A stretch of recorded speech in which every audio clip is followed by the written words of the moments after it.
Today, we're lifting the lid on the hidden costs that blindside Aussie buyers. From sneaky settlement adjustments to those little fees that snowball into the thousands. If you want zero bill shock on your next deal, stay right here. We'll give you simple rules of thumb, quick math, and a punchy checklist so that your numbers hold up in the real world, not just on spreadsheets.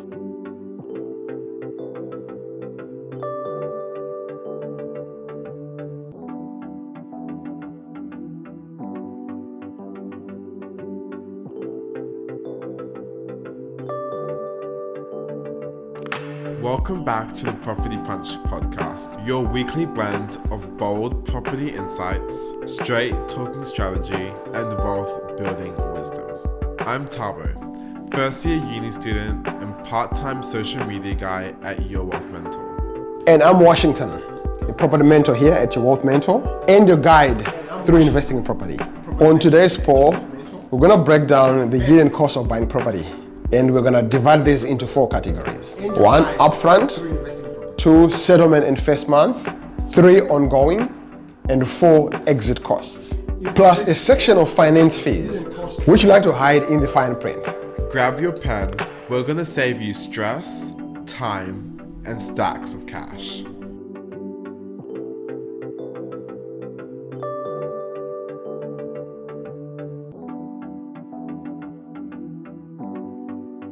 So Dad, let's start where everyone feels it. Day 1 costs. So the biggest one that we all know is stamp duty. This is the biggest single cost when you're buying an established property. It varies by state, purchase price, and eligibility. For example, are you a first home buyer, or are there any other concessions that you are eligible for in each state government? So the budgeting rule for this is that if you want a safe placeholder, just estimate that to be about 3 to 6% of the purchase cost of your house. For duty on standard investor buys, outside special concessions. What about conveyancing and solicitors? This is another one. So typically, this is the cost for you to pay a solicitor or a conveyancer who will be assisting you with purchasing your property. Normally, that cost is around $900 to about $2,200, depending on the complexity and state searches. Ask if disbursements, for example, title searches, certificates are also included in there. Because some conveyancers, they charge it as a bulk, or some do it separately. And building and pests and strata records? This is also another important one. The building and pests, these are reports that you have to get to make sure that it's part of the due diligence. You're making sure that you're sending someone to look for any pests and to make sure that the building is in good condition as well. On average, building and post reports cost between $400 to $800. Strata reports will cost around $250 to $450. And as a tip, a clean report pays for itself in the bargaining power, or it can save you from buying a lemon, which we have seen in the past. How about lender's mortgage insurance or LMI? This is a very important one. So lender's mortgage insurance is an amount of money that you're paying to the bank, which kicks in when you're borrowing more than 80%, which you call 80% loan to value ratio or LVR. Ballpark, it's around 1 to 4% of the loan amount, depending on the LVR and the lender as well. As a punch tip, if cash is tight, make sure that you're comparing the cost of the LMI versus waiting for maybe 12 months whilst the prices or rentals move. Sometimes paying LMI still gets you ahead. How about banks and valuation fees? Look, as far as the bank valuations are concerned, most banks will check in those for free. However, some would want you to pay for them. So if the bank is letting you pay for those, you're probably looking at a cost of around $200 to $400. Sometimes it's absorbed by the package deals, and there are also the application, settlement, loan package fees as well involved in there, which normally are around about up to $395 annually for many packages. I've heard about title transfer and mortgage registration. Yes. Title transfer and mortgage registrations, these are government filing fees. to record ownership of the mortgage. So budget a few $100s each, and again, it varies state by state. And if I have a buyer's agent, what are their fees like? Look, a few buyer's agents have got different models. Some charge a fixed fee, some charge a percentage of the property price. So ensure that it's in your numbers.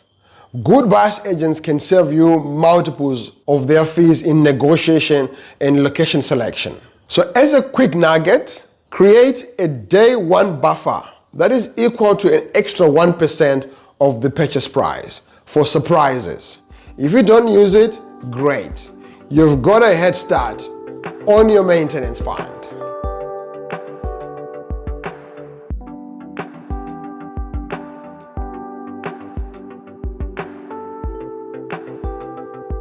Settlement day and first month surprises is where people can get blindsided. Not huge items alone, but lots of small adjustments. That's correct.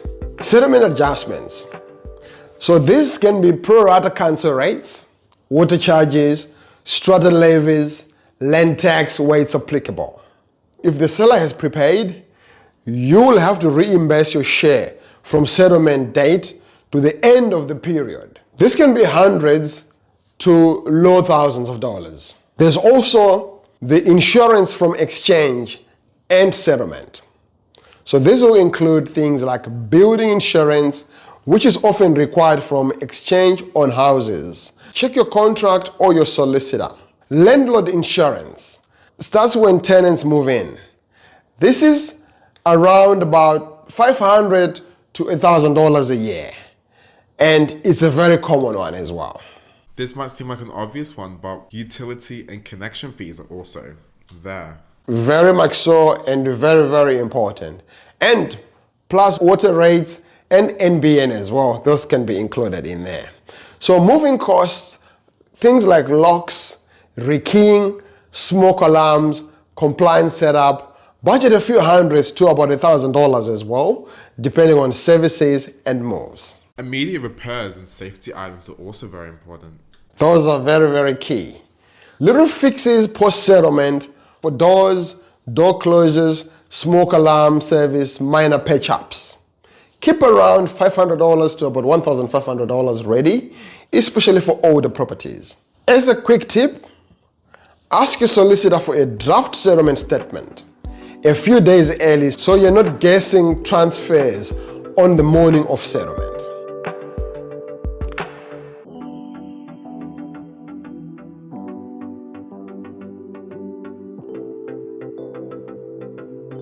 That was for settlement day, but how about some ongoing ownership costs? The set and forget trap. Yes, this is the set and forget trap. This is a silent killer of cash flow. Let's map it out. Property management? Yes. So property management fees usually are around 6 to 9% of weekly rent, state and competition dependent. So management fees are usually 6 to 9% of weekly rent, depending on which state you are buying and the competitiveness of the rental market as well. Letting fees, property managers usually charge about 1 to 2 weeks rent, plus marketing costs, as well as photos costs as well. Lease renewals, inspection, and statement fees. This is the small line items that add up, but generally ask this from your property manager and they can explain exactly what they charge for this. What about rates, water, and strata? Look, every council is different. Some are more expensive than the others. However, council rates normally come quarterly, water service charges, and usage. Usually the tenant will pay for this. However, the landlord has to pay for service. Strata or body corporate, this is an administrative and sinking fund. And you need to understand upcoming capital works to avoid big special levies. Maintenance and capex. Yes, this is another one. So as a rule of thumb, a 5 to 7% of gross rent is pretty enough and set aside for this maintenance, as well as about $1,800 to about $2,500 per annum baseline for a standalone house. Older dwellings might even cost more. allow for hot water systems, appliances, roof and gutter issues. Big ticket items have life cycles. So you want to make sure that if it's an older home, it might give you these issues compared to a newer home. And I've heard quite a bit about land tax, which is state-based. It is state-based. It kicks in once your combined taxable land value exceeds thresholds depending on which state. Investors should plan for it. Structure and location choices matter. And your accountant is your best friend here. And what about compliance and services? Smoke alarm servicing is a big one here. It's normally done annually. The other important one as well is pest control and termite inspection, especially for houses. And don't forget the most important one, gardening. If you include it, even a swimming pool servicing can actually be a substantial amount of money on a regular basis. And what about a depreciation schedule? Look, Tabo, depreciation schedule is optional but powerful one. A depreciation schedule is a quantity survey report, and normally it costs around $400 to $800, and it often pays itself via tax deductions on newer buildings and renovations. As a quick nugget, put your ongoing costs in a separate offset account and sweep 10 to 15% of rent into it automatically. Cash flow stays calm even when the hot water dies.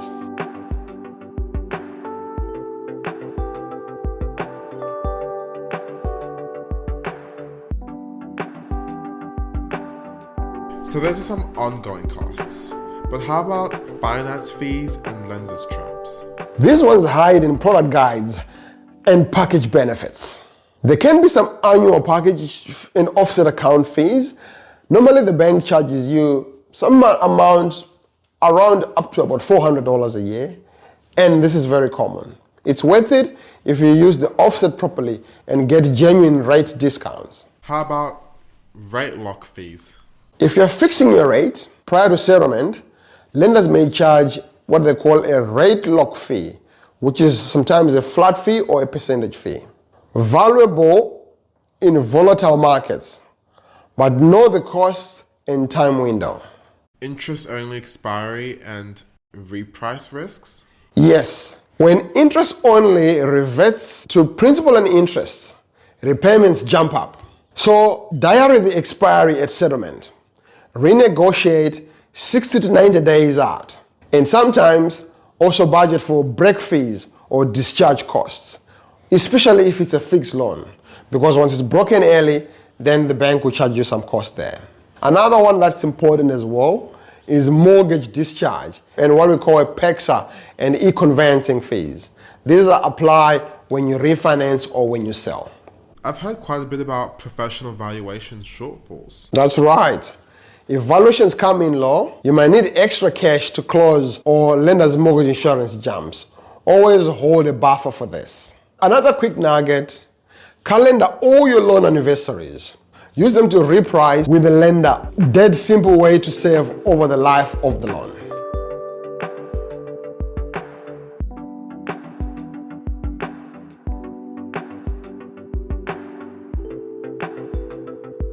Let's say it's time to exit or sell. What are some of those hidden costs? Can we plan now and thank ourselves later? Yeah, look, this is an important one, particularly if you're looking at selling. So first up, watch out for real estate agent commissions and marketing costs. Real estate agents typically range between 1.5% to 3% of the sale price, depending on market and the agent themselves. Marketing and staging. So here we look at photos, floor plans, campaigns, and styling. Look around about $1,500 to around $6,000, depending on the property and campaign length. What about conveyancing sale or mortgage discharge? Look, for conveyancing and mortgage discharge, allow around $900 to $2,000 for sale side conveyancing, as well as bank discharge or PEXA fees. Another big one whilst you're on the selling is the capital gains tax, and this is more often ignored by investors. So it's not a fee, but it's a major tax consideration for investors when they're selling. Get advice before you sign. Timing ownership structure, and records matter. Another quick nugget, track all your capital improvements like renovations from day one. They adjust your cost base and can reduce your capital gains tax.